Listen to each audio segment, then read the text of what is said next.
মালদ্বীপের অভিবাসন আইন অনুযায়ী কোনো দেশ থেকে সর্বোচ্চ ১ লাখ অভিবাসী কর্মী নেয়ার সুযোগ রয়েছে।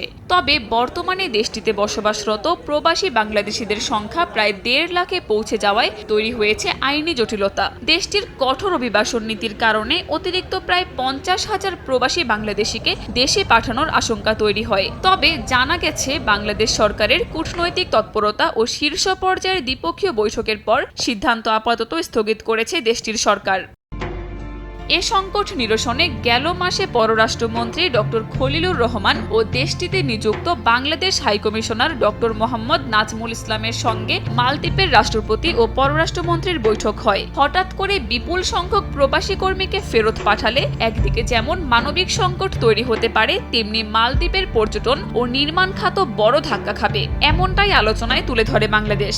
এ অবস্থায় সিদ্ধান্ত স্থগিত রাখতে সম্মত হয় মালদ্বীপ। এতে দেশটিতে বসবাসরত প্রবাসী বাংলাদেশিদের মাঝে স্বস্তি ফিরেছে। বর্তমান হাইকমিশনের বিভিন্ন ভূমিকা প্রশংসনীয় এবং আমরা চাই আমাদের প্রবাসীদের জন্য আপনি আরো কিছুদিন কাজ করেন, এভাবে কাজ করা অব্যাহত রাখেন, যাতে করে এদেশের সরকার আমাদের জন্য যে স্থায়ী যে অব্যাহতি দিয়েছে সেটা যত স্থায়ীভাবে সমাধান করে দেয় আমাদের জন্য। যাদের ভিসাপত্র ঠিকঠাক নেই তাদের যে একটা ধরপাকড় বা যে একটা এর মধ্যে ছিল, ক্রাইসিস মুহূর্ত ছিল, এই জিনিসটা অনেকটাই উনি আসার পরে আমরা সমাধানের লক্ষ্য আমরা দেখছি।